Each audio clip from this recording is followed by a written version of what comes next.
Hello guys, welcome to our YouTube channel. तो आज की ये इम्पॉर्टेंट वीडियो है क्लास 10 सामाजिक विज्ञान में से टॉप 100 एमसीक्यू इतिहास का जो आपका फर्स्ट चैप्टर है नेशनलिज्म इन यूरोप, यूरोप में राष्ट्रवाद।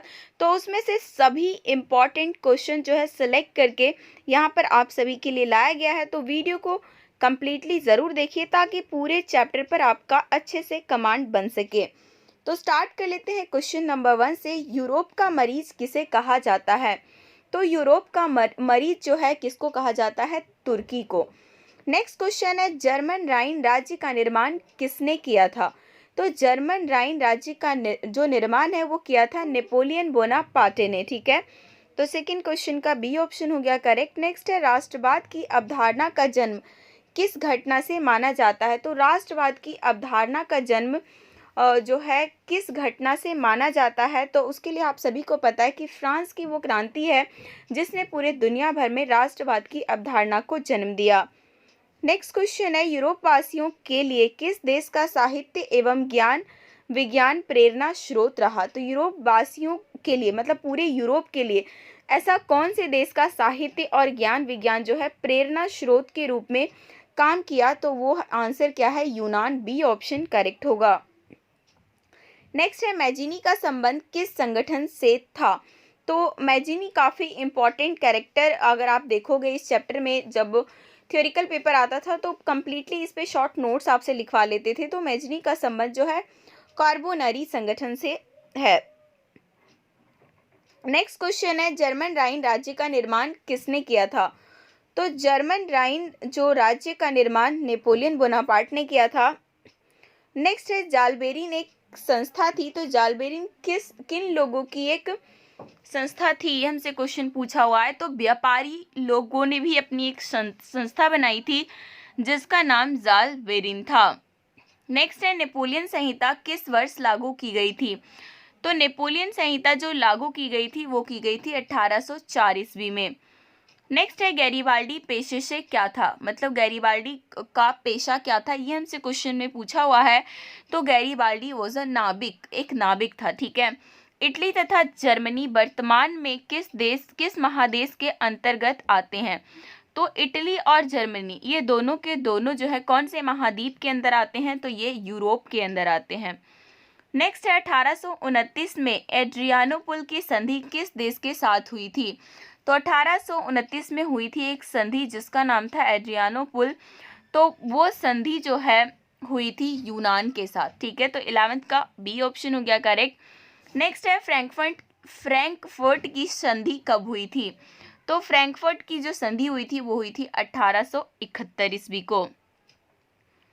नेक्स्ट क्वेश्चन है, इटली एवं जर्मनी के एकीकरण के विरुद्ध निम्नलिखित में से कौन था? तो इटली और जर्मनी का एकीकरण हुआ लेकिन उसके विरुद्ध में कौन खड़ा हुआ पड़ा था? ठीक है ना, तो वो था कौन? ऑस्ट्रिया। नेक्स्ट क्वेश्चन है, माउंट काबूर को विक्टर इमैनुअल ने किस पद पर नियुक्त किया था? तो माउंट काबूर को विक्टर इमैनुअल ने प्रधानमंत्री के पद पर नियुक्त किया था। नेक्स्ट है, फ्रांस में किस शासन वंश की पुनर्स्थापना वियना कांग्रेस द्वारा की गई थी? ठीक है, तो ये आपका 15 क्वेश्चन का ऑप्शन नंबर सी करेक्ट हो जाएगा, बूर्बो वंश। ठीक है, वियना कांग्रेस जो है के द्वारा की गई थी किस शासन वंश की पुनर्स्थापना? बूर्बो वंश की। नेक्स्ट है, रक्त एवं लोहे की नीति का अवलंबन किसने किया था? तो ये किया था बिस्मार्क ने। 16 का सी ऑप्शन हो जाएगा करेक्ट। नेक्स्ट है, ऑटो को निम्नलिखित में से कहाँ का राजा घोषित किया गया? तो ऑटो जो है उसको घोषित किया गया था राजा यूनान का। नेक्स्ट क्वेश्चन है, यूनान को स्वतंत्र राष्ट्र घोषित कब किया गया? यूनान को जो है स्वतंत्र घोषित कर दिया गया था 1832 ईस्वी को। तो बी ऑप्शन हो गया करेक्ट। नेक्स्ट है, फ्रांस की किस संस्था ने लुई सोल्वे और उसकी रानी को फांसी की सजा दी थी?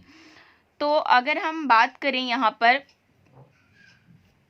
कि जो फ्रांस की कौन सी ऐसी संस्था थी जिसने कि लुई सोल्वे और उसकी जो रानी है उसको जो है फांसी की सज़ा दी थी? तो वो दी थी कन्वेंशन ने। ठीक है ना, तो आपका 19 का सी ऑप्शन हो जाएगा हमारा करेक्ट। अब नेक्स्ट बढ़ते हैं अपने क्वेश्चन नंबर 20 में। 1830 ईस्वी की क्रांति के बाद फ्रांस में किस प्रकार का शासन स्थापित हुआ? तो 1830 की जो क्रांति हुई उसके बाद फ्रांस में नया शासन आया, संवैधानिक राजतंत्र का। नेक्स्ट है कि संधि द्वारा स्वतंत्र यूनान राष्ट्र का उदय हुआ। तो कौन सी ऐसी संधि हुई जिसके बाद जो है यूनान एक स्वतंत्र राष्ट्र के रूप में उभर कर आया, तो वो था कुस्तुनतुनिया की संधि। नेक्स्ट है नए गल्फ आंदोलन का प्रणेता कौन था? तो इस क्वेश्चन का आपका जो आंसर है वो हो जाएगा जियो बर्टी, 22 का डी ऑप्शन। नेक्स्ट क्वेश्चन है निम्नलिखित में से किस युद्ध के परिणाम स्वरूप जर्मनी का एकीकरण हुआ? तो जर्मनी का एकीकरण होने से पहले, मतलब किस युद्ध के बाद जो है जर्मनी का एकीकरण संभव हो पाया, तो वो है सीदान। ठीक है, अब नेक्स्ट क्वेश्चन में आगे बढ़ते हैं हम। निम्नलिखित में से किस वर्ष अलेक्जेंडर चिपसिलांटी के नेतृत्व में यूनान में विद्रोह शुरू हो गया? ठीक है ना, तो यूनान में विद्रोह शुरू हो गया था किस वर्ष में, ये हमसे क्वेश्चन में पूछा हुआ है, तो वो हो गया था 1821 में। नेक्स्ट है हितेरिया फ्लाइफ नामक संस्था की स्थापना कहाँ पे हुई थी? ओके, तो ये हुई थी ओडेसा के अंदर। अब नेक्स्ट क्वेश्चन है निम्नलिखित में से कौन जैकोबिन क्लब का सदस्य था? तो जैकोबिन क्लब का सदस्य जो है वो उसमें था टीपू सुल्तान। नेक्स्ट है वियना सम्मेलन की मेजबानी किसने की थी? तो वियना सम्मेलन की मेजबानी जो है मेटरनिख ने की थी। नेक्स्ट है चार्ल्स एल्बर्ट निम्नलिखित में से कहाँ का शासक था? तो ये जो चार्ल्स एल्बर्ट है वो शासक था सार्डिनिया पिडमाउंट का। ठीक है, अब नेक्स्ट क्वेश्चन है क्वेश्चन नंबर 29। फ्रांस में नेपोलियन संहिता किस वर्ष लागू की गई? हम पहले भी डिस्कस कर चुके हैं, 1804 ईस्वी में।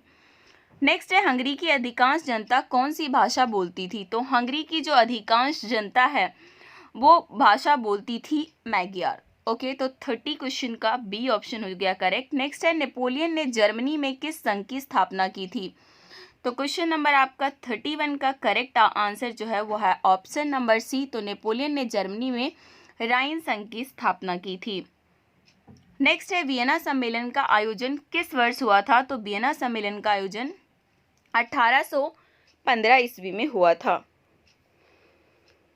नेक्स्ट क्वेश्चन है किस वर्ष गैरीबाल्डी ने रोम पर आक्रमण करने की योजना बनाई? तो गैरीबाल्डी ने योजना बनाई थी कि अब जो है हम रोम पर आक्रमण करेंगे, तो वो बनाई थी 1862 ईस्वी में।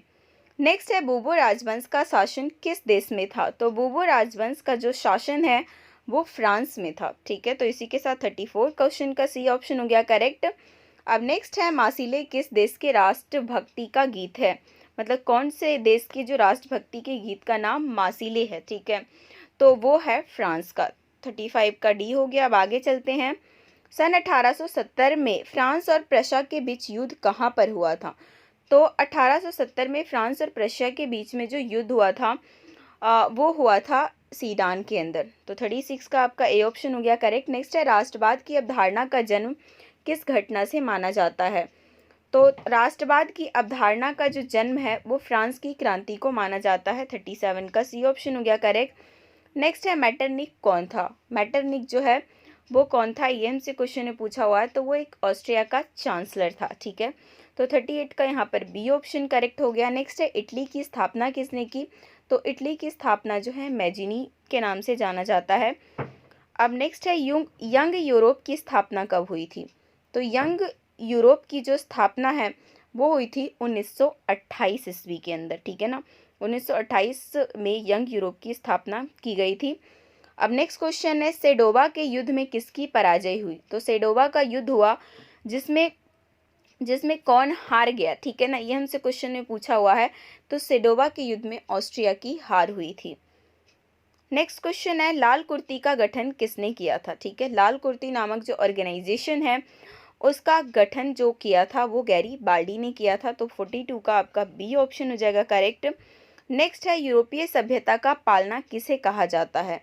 तो यूरोपीय सभ्यता का जो पालना है वो बोला जाता है यूनान को। नेक्स्ट है वर्साई की संधि कब हुई थी? तो वर्साई की जो संधि है वो हुई थी 1919 के अंदर। तो 44 का आपका सी ऑप्शन यहाँ पर करेक्ट है। नेक्स्ट है मेटरनिख क्या था? तो मेटरनिख किस टाइप का मतलब एक नेता था, ये हमसे क्वेश्चन में पूछा हुआ है। तो मेटरनिख जो था एक प्रतिक्रियावादी था, मतलब अगर कोई कुछ होता था तो उसके ऊपर वो प्रतिक्रिया ज़रूर देता था। अब नेक्स्ट है मेटरनिख का पतन कब हुआ। मेटरनिख का पतन हो गया 1948 ईस्वी को। नेक्स्ट है बिस्मार्क क्या था। बिस्मार्क का जो है हमसे लगभग प्रोफेशन पूछा हुआ है, तो बिस्मार्क जो है ना वो एक कूटनीतिक था। तो 47 का आपका डी ऑप्शन हो गया करेक्ट।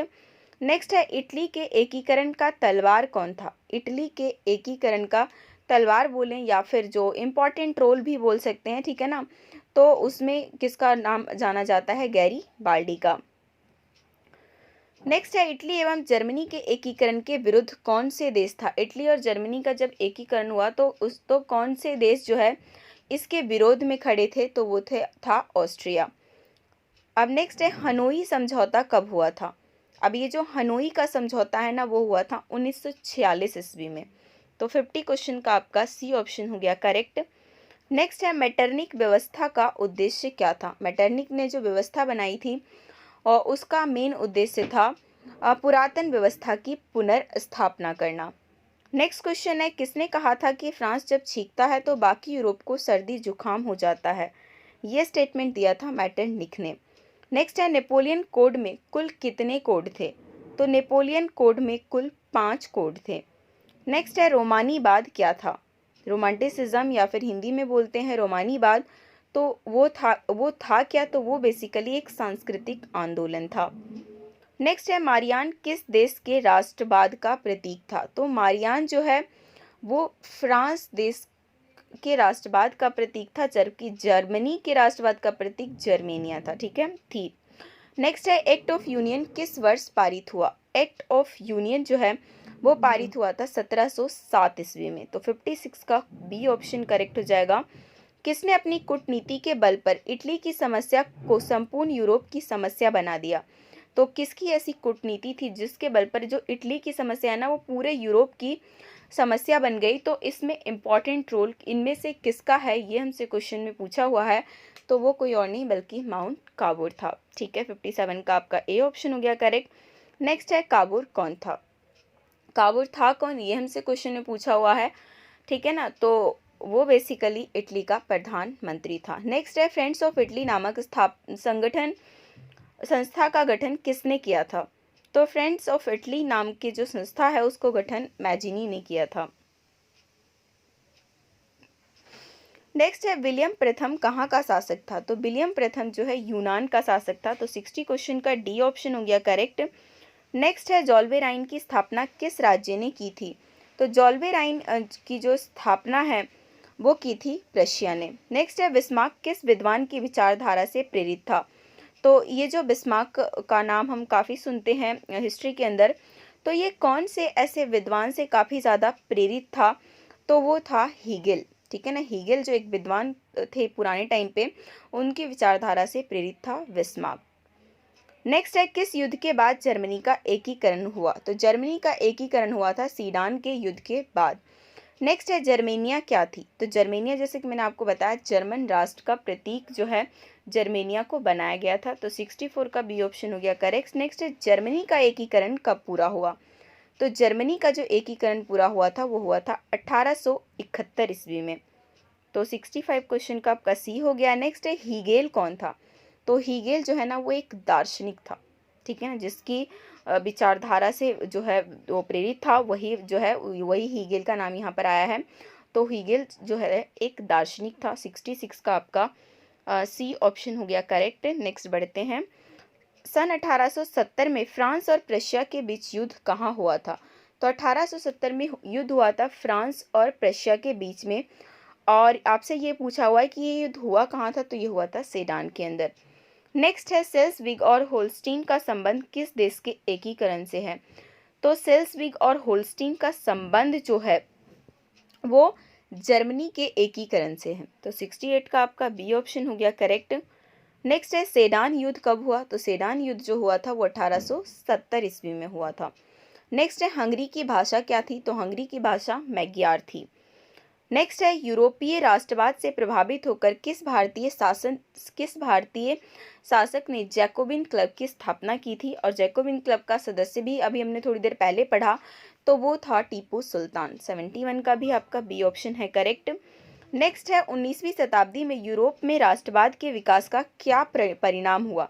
जब राष्ट्रवाद का विकास हुआ पूरे यूरोप में तो उसका परिणाम ये हुआ कि राष्ट्रीय राज्यों की स्थापना हुई। ठीक है, अब नेक्स्ट क्वेश्चन है नेपल्स की क्रांति कब हुई। तो नेपल्स की जो क्रांति है वो हुई थी 1821 ईस्वी को। नेक्स्ट है पोलैंड के विद्रोह को किसने कुचल दिया। तो पोलैंड वाले जो विद्रोह कर रहे थे उसको पूरी तरीके से कुचल दिया था किसने, ब्रिटेन ने। अब जो है आपका 73 का तो बी ऑप्शन करेक्ट है, बट ये पोलैंड के युद्ध विद्रोह को जो है ब्रिटेन नहीं बल्कि आपका रशिया आंसर होना चाहिए। ठीक है ना, तो आपका 74 का ए ऑप्शन करेक्ट है। नेक्स्ट है युवा इटली संस्था का विकास किसने किया। तो जो है युवा इटली संस्था का जो विकास है वो मैजिनी ने किया था। 75 का आपका ए ऑप्शन करेक्ट है। नेक्स्ट है यूनानी स्वतंत्रता आंदोलन के दौरान कौन ब्रिटिश कवि शहीद हुए थे। तो उस टाइम पे एक कवि थे ब्रिटिश कवि लॉर्ड बायरन, जो शहीद हो गए थे जब यूनानी स्वतंत्रता आंदोलन चल रहा था। नेक्स्ट है मारियान किस देश के राष्ट्रवाद की प्रतीक थी। तो मारियान जो है प्रतीक थी फ्रांस की। जर्मनी के एकीकरण के कितने युद्ध हुए। जर्मनी का जब एकीकरण हुआ तो उसके लिए कितने युद्ध हुए। ठीक है ना, तो उसके लिए 1-2 नहीं बल्कि टोटल 3 युद्ध हुए। ठीक है, तो 78 क्वेश्चन का आपका सी ऑप्शन करेक्ट है। नेक्स्ट है फ्रांस के किस राजा ने कहा था कि अंग्रेजी राजा की भांति शासन करने की अपेक्षा लकड़ी काटना जो है मैं अधिक पसंद करूंगा। तो ये स्टेटमेंट दिया था चार्ल्स 10th या 10th ने बोल सकते हैं आप। नेक्स्ट है जर्मनी एवं इटली के एकीकरण के समय फ्रांस का शासक कौन था। जब जर्मनी और इटली का एकीकरण हो रहा था तो उस टाइम पे फ्रांस के जो शासक थे वो थे नेपोलियन थर्ड। ठीक है ना, तो 80 का आपका बी ऑप्शन हो गया करेक्ट। नेक्स्ट है किस देश का हंगरी पर पूर्ण आधिपत्य था, मतलब हंगरी पर पूरी तरीके से कब्जा जो है किसने किया हुआ था। तो वो किया हुआ था ऑस्ट्रिया ने। 81 का आपका बी ऑप्शन हो गया करेक्ट। नेक्स्ट है कार्बोनरी क्या है। तो कार्बोनरी जो है इटली में क्रांतिकारियों का एक संगठन था जिसका नाम कार्बोनरी था। तो 82 का आपका सी ऑप्शन करेक्ट हो गया। नेक्स्ट है 1789 की क्रांति के समय फ्रांस का सम्राट कौन था। 1789 के टाइम पे जो है जब क्रांति हुई तो उस टाइम पे फ्रांस का जो राजा था वो कोई और नहीं बल्कि लुई 16वां था। ठीक है ना, लुई 16वां आपका ए ऑप्शन करेक्ट हो गया। नेक्स्ट है फ्रांस की महिलाओं को मताधिकार, मतलब फ्रांस की महिलाओं को वोट डालने का अधिकार कब दिया गया। तो वो दिया गया 1945 ईस्वी में। आप ये सोचिए कि उसके 2 साल बाद तो हमारा देश ही खुद आज़ाद हो गया था। तो फ्रांस की महिलाओं को वोट देने का अधिकार काफ़ी बाद में प्राप्त हुआ। अब नेक्स्ट क्वेश्चन है 19वीं सदी को कौन सा युग कहा जाता है। अब क्वेश्चन नंबर आपका है कौन सा, हाँ 85। हाँ 19वीं सदी को कौन सा युग कहा जाता है। तो 19वीं सदी को जाना जाता है एक समाजवाद युग के बारे में, क्योंकि उस टाइम पे पूरे लगभग दुनिया में समाजवाद पे सबसे ज़्यादा फोकस हो रहा था। नेक्स्ट क्वेश्चन है फ्रांस की क्रांति का प्रमुख कारण क्या था। फ्रांस की क्रांति का मेन कारण था निरंकुश शासन। किस देश को यूरोप का मरीज कहा जाता है। तो ये हमने पहले भी आई थिंक डिस्कस किया हुआ है। क्वेश्चन जो है यहाँ पे रिपीट होते हुए हमें दिख रहे हैं। तो आपका जो है यूरोप का मरीज कहा जाता है तुर्की को। नेक्स्ट है वियना सम्मेलन कब हुआ था। तो वियना सम्मेलन जो है वो 1815 ईस्वी में हुआ था। यंग यूरोप और यंग इटली की स्थापना किसने की थी। तो वो की थी मैजिनी ने। यूनान के स्वतंत्रता संग्राम में किसकी पराजय हुई। जब यूनान का स्वतंत्रता संग्राम हुआ तो उसमें कौन हार गया। तो हार कौन गया, तुर्की।